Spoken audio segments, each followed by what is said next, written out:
میں ہندوستان میں رہتا ہوں، اگر میں ہندوستان کے سنویدھان کے خلاف کوئی بات کروں گا تو میرے اوپر تو قانونی ڈنڈا چلے گا نا، مجھے لیکن حکومت تھوڑا چھوڑ دے گی اس بات کے لیے. قانون تو بدل سکتا ہے نا. قانون زبردستی پردہ کرنے کو کہے، جبکہ سعودی عرب جو ہے وہ چینج ہو رہا ہے، وہ کہتے ہیں کہ جی ہم یورپ جیسے ہو جائیں گے. ساتھ ہی اسلامک کنٹری چاہے یو اے ای ہو یا ایجپٹ ہو اور کئی دوسری کنٹریز، وہاں پر تو اس طرح کی کوئی پابندی نہیں ہے کہ حجاب لیں یا نہ لیں. آپ کو یورپ ملکوں کے 20 نام گنوا سکتا ہوں جہاں حجاب ہے، وہاں کوئی اعتراض نہیں ہے کسی کو. اگر صرف مسلم کنٹری میں حجاب ہے تو یہاں اعتراض ہے. یہ حق بجانب باتیں نہیں ہیں. نہیں میں صرف یہ کہہ رہی دیکھیے ہوں کہ اپنی آدمی کا مرضی ہونی چاہیے، اپنی مرضی ہونی چاہیے نا، حجاب پہننا یا نہ پہننا، یہ کہہ رہی ہوں. نہیں میں بتا رہا ہوں نا آپ کو، جہاں قرآن کا اصول چلے گا وہاں اپنی مرضی نہیں چلے گی. جہاں اسلامک قانون ہوں گے وہاں آدمی اپنی مرضی کی زندگی نہیں جی سکتا. اگر اس کو پردے کا، قرآن میں پردے کا حکم ہے تو پردہ کرنا پڑے گا کیونکہ اسلامک قانون ہے. یہ چیزیں یہی تو ذہن کو منتشر کرتی ہیں. بھئی جب اسلام کا ایک قانون ہے کہ پردہ کرنا ہے آپ کو، ہندوستان میں بھی اگر کسی مولوی سے آپ فتویٰ پوچھیں اور کہیں کہ بھئی عورت کے لیے پردہ ہے کہ نہیں ہے تو مفتی یہی فتویٰ دے گا کہ ہاں جی عورت کے لیے پردہ ہے. لیکن چونکہ یہاں جمہوری قانون ہے تو اس پردے کے حکم کو نافذ نہیں کر سکتے. اسلامک قانون جہاں ہے وہاں نافذ کر رہے ہیں وہ لوگ، تو اس پر اعتراض نہیں ہونا چاہیے. یہ بالکل حق بجانب لیکن بات نہیں ہے. زبردستی آپ پردہ کروائیں اگر اسلامک کسی بھی اسلامک کنٹری میں، وہ بھی تو ٹھیک نہیں ہے. ایک عورت پردہ نہیں کرنا چاہتی نہیں، اور بار بار کہا اگر جا رہا ہے کہ کسی جی کو حجاب لینا ہے. اگر کسی کو پردہ نہیں کرنا تو چھوڑ کے چلی جائے وہ کنٹری، دوسری کنٹری میں رہے، کیا دقت ہے؟ آپ دبئی چلے جاؤ یا ایسی کنٹری میں چلے جاؤ جہاں پردہ نہیں ہے، کون منع کر رہا ہے؟ بہت لوگ جاتے ہیں. اب وہ ملک سعودی کیوں سے نہ بدلے دیکھیے، اپنا، سعودی وہ سے ملک اپنی سوچ سنیے کیوں نہ چینج کرے. جی سنیے سعودی میں جس وقت تک اسلامی قوانین تھے لوگ ادھر ادھر جاتے تھے نا، کس نے منع کیا ان کو؟ اگر ایران کے اندر اسلامی قانون ہے اور مجھے گھٹن محسوس ہو رہی ہے، میں نہیں رہنا چاہتا، وہاں چلا جائے کسی دوسری کنٹری میں. 2 4 10 20 یا 50 100 یا 1000 2000 لوگوں کے لیے یا 1 لاکھ لوگوں کے لیے ملک اپنا قانون کیوں چینج کرے گا بھائی؟ آپ بتائیے مجھے. آج آپ کہہ رہے ہیں کہ حجاب نہیں ہونا چاہیے، کل کو آپ اسلامی قانون میں کہیں گے کہ بھائی چوری پر جو سزا ہے وہ نہیں ہونی چاہیے، زنا پر جو سزا ہے وہ نہیں ہونی چاہیے، پھر تو اسلامی ملک کہاں رہ جائے گا؟ پھر تو جمہوری ملک بن جائے گا. جب تک وہ اسلامی ملک ہے جب تک تو آپ کو ماننی پڑے گی اس کی. جب وہ جمہوری ملک بن جائے گا پھر وہ اپنے آپ چھوڑ دے گا ساری باتیں. تو جمہوری لیکن ملک اتنی میں سختی قوانین کیوں، الگ ہو. اتنی سختی کیوں عورت کے لیے؟ کیا اسلام میں جو مرد ہیں ان کی اتنی نیتیں خراب ہیں کہ اگر کسی عورت کو حجاب لیے بغیر دیکھیں گے تو پیچھے پڑ جائیں گے؟ کیا اتنے کمزور اور اتنے کم ظرف قسم کے ہیں مسلمان مرد؟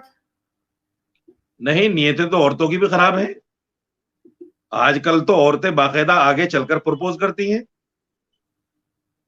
اور لڑکوں کو دیکھ کر کہتی ہیں کتنا ہینڈسم لڑکا جا رہا ہے. کیا حرج ہے اس میں؟ آپ کون سی دنیا، کیا آپ کو پتہ نہیں یہ نہیں ساری چیزیں؟ اب تو نہیں، لڑکی میں خود آپ سے سامنے یہ سے پوچھ پرپوز رہی کر ہوں نا رہی ہے. کہ زبردستی حجاب کا مقصد کیا ہے؟ مردوں کو کنٹرول کرنا؟ کیا مرد میری بات اتنا سنیں. کمزور، اتنا کم ظرف ہو گیا ہے کہ وہ چھوڑے گا نہیں اگر حجاب نہ کیا؟ نہیں، آپ اس کو مردوں کے کانٹیسٹ میں کیوں دیکھ رہے ہیں کہ مرد اتنا کم ظرف کیوں ہو گیا؟ آپ اس کو عورتوں کے بھی کانٹیسٹ میں دیکھیے نا پھر کہ تو مرد کو بھی عورتیں. حجاب کرنا اب چاہیے، دیکھیے، مرد بھی سنیے بات چہرہ سنیے. ڈھانکے. محترمہ، آزادی کے نام پر جس طریقے سے عورت کو ننگا کرنے کا کام کیا جا رہا ہے وہ آپ کیا سمجھتی ہیں کہ وہ ٹھیک ہے؟ میں نے آپ تو نہیں ہندوستان دیکھی میں ایسی دیکھیے، عورتیں. پاکستان کی تو مجھے حال کا پتہ نہیں، لیکن ہندوستان میں دیکھیے، فلمی دنیا میں جتنی لڑکیوں کو ہیروئن کے نام پر لیا جاتا ہے ان کو باقاعدہ ادننگا رکھا جاتا ہے، اور ہیرو جو ہوتے ہیں وہ سارے کے سارے صحیح کپڑوں میں ہوتے ہیں، وہ کپڑے نہیں اتارتے. کیوں؟ اگر لڑکیاں کپڑے اتار رہی تو ہیرو کیوں کپڑے نہیں اتارتے بھائی؟ ہیرو کو بھی ننگا ہونا چاہیے. لڑکیوں کو کیوں ننگا کرتے ہو؟ لڑکیوں کو اس لیے ننگا کرتے ہیں کیونکہ وہ فلمیں چلتی ہیں ان کے ننگا کرنے سے، اور لڑکیاں بھی شوق سے پیسہ کمانے کے لیے ہوتی ہیں ننگی. تو یہ آپ صرف ایک طرف مت دیکھیے، دونوں طرف دیکھیے. نیت کسی کی خراب نہیں ہے. اب अब तो इतना कल्चर खुला हुआ हो गया है, बिना नीयत खराब करे सब कुछ हो रहा है। जब लड़की सामने से ऑफर कर रही है आके, तो इसमें नीयत खराब कहाँ होगी? लड़की सामने लेकिन से ऑफर कर बहरहाल रही है। ईरान में जिस तरह से हो रहा है और औरतें बाहर निकल रही हैं उसके खिलाफ, इसको आप समझते हैं कि कोई बदलाव आ रहा है, कोई चेंज हम देखने जा रहे हैं ईरान के अंदर? नहीं, कोई बदलाव नहीं है। ये बाकायदा यहूदियत, ईसाइयत, इन सब लोगों की चाल है कि जहां जहां इस्लामी कवानीन नाफिज हैं, वहां औरतों को ये कहकर कि तुम्हें मजबूर किया जा रहा है, तुम्हें कैद में रखा जा रहा है, तुम्हारे लिए जेल है, तुम्हारी आजादी छीन ली गई, ये कहकर उनको बाहर निकालने की कोशिश की जा रही है, ताकि उन नापाक जहन लोगों के लिए लुकमा बन जाएं ये औरतें, ताकि उन लोगों के सामने परोसी जाएं ये औरतें। जिन लोगों ने आजादी का नारा दिया है, उन्होंने आजादी का नारा इसीलिए तो दिया है कि औरतें जब तक घरों में रहेंगी, जब तक हमारे लिए लुकमा नहीं बन पाएंगी।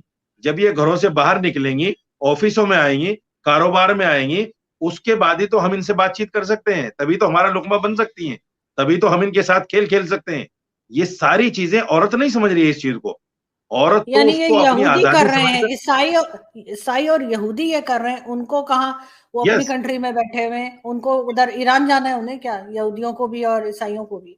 और वैसे मौलाना साहब, इतना नहीं यहूदियों से नफरत क्यों है, इतना ईसाइयों से नफरत क्यों है मुसलमानों में? यहूदियों ने बिगाड़ा क्या नहीं है, मुझे नहीं बस ये बता दे, यहूदियों ने सुनिए हमारा क्या सुनिए बिगाड़ा है? सुनिए सुनिए सुनिए, ना तो यहूदी से हमें नफरत है, अहले किताब है वो, ना ईसाई से नफरत है, वो भी अहले किताब है, निकाह भी उनसे जायज है। लेकिन उनकी जो सोच है, उनकी सोच ये है कि मुसलमान को इस्लाम पर कायम रहने न दिया जाए। पहले तो उन्होंने इस्लाम को खत्म करने की कोशिश की, जब इस्लाम को खत्म नहीं कर पाए, तो फिर उन्होंने मुसलमान को खत्म करने की कोशिश की, और उस पर वो कामयाब हुए। मुसलमान को कैसे खत्म किया? उनके अखलाक को, उनके किरदार को, उनके खाने पीने को, उनके ओढ़ने बिछोने को, उनके पहनने को, सोने जागने को, सारा कन्वर्ट कर दिया यूरोप कल्चर में। उसमें कामयाब हो गए वो।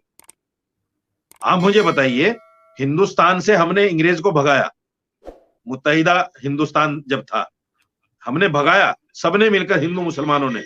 हम आज भी अंग्रेज से नफरत करते हैं, क्योंकि वो हमारे मुल्क पर काबिज थे, लेकिन अंग्रेज की हर चीज को अपनाते हैं। हमारा लिबास देखो अंग्रेज जैसा, हमारा रहना खाना देखो अंग्रेज जैसा, हमारा टोटल कल्चर जो है अंग्रेज जैसा है। हम अंग्रेज से नफरत करते हैं, लेकिन अंग्रेज के कल्चर से नफरत नहीं करते। हमारा कल्चर जहां कैसा होना चाहिए हिंदुस्तान का? यूरोप में जी। जिस तरह सेक्स पर खुली बहसें होती हैं, और सेक्स को जो है आम करने की कोशिश उन्होंने की और आम कर भी दिया, हिंदुस्तान पाकिस्तान में भी इसके चर्चे चल रहे हैं कि ऐसा होना चाहिए। ये वहीं की तो देन है। कुछ आजादी के नाम पर औरतें सामने आ गई कि साहब मेरा जिस्म मेरी मर्जी, मेरा जिस्म मेरी मर्जी। अरे भाई, मुसलमान का जिस्म मुसलमान की मर्जी नहीं है, मुसलमान का जिस्म अल्लाह की मर्जी है, अल्लाह की अमानत है उसका जिस्म। अल्लाह ने मुसलमान को जानवर बनने के लिए पैदा नहीं किया। अल्लाह ने मुसलमान को इसलिए पैदा नहीं किया कि तुम पैदा हो जाओ और जानवरों की तरह माँ का, बहन का, बीवी का, भाभी का, चाची का, ताई का कोई फर्क तुम्हें पता न चले और जानवर बन के इंसान जिंदगी गुजारो। इंसान ऐसे नहीं अल्लाह ने पैदा किया मुसलमान को। मुसलमान को इसलिए बनाया ताकि दुनिया में दूसरी कौम के लिए तुम अखलाक और किरदार ऐसा पेश करो ताकि वो तुम्हें देखकर इस्लाम को अपनाए, अल्लाह को मानने के लिए मजबूर हो जाए। लेकिन मुसलमान जा रहा है आजादी के नाम पर, मुसलमान औरतें जा रही हैं आजादी के नाम पर, और उसको अच्छा समझा जा रहा है, उसको अच्छा समझा जा रहा है कि हाँ जी हम तो आजाद हो रहे हैं। मैं ये नहीं समझ पा रहा हूं, जो मुसलमान औरतें आजादी के नाम पर पर्दे का या इस तरह की चीजों का मुखालफत कर रही हैं, क्या उन्होंने कुरान को नहीं पढ़ा? क्या कुरान में पर्दे का जिक्र नहीं है? कुरान में पर्दे का जिक्र है, लेकिन आजकल जो पर्दा बुर्के के नाम पर हो रहा है, ये बुर्के के नाम, बुर्का भी पर्दा नहीं है। मैं आपको एक और बात वाजे कर देता हूं, बुर्का जो फैशन का बुर्का चल रहा है, जिस तरह कपड़े टाइट पहनती है, बुर्का भी उतना ही टाइट होता है। बुर्के का मतलब ये है, उस वक्त में बुर्का तो होता नहीं था, उस वक्त तो चादरें होती थी। उन चादरों को ही पर्दा बताया गया था उस वक्त में कि भाई आप अपनी चादरों को अपने सरों से पैरों तक अपने आप को ढांप के रखो।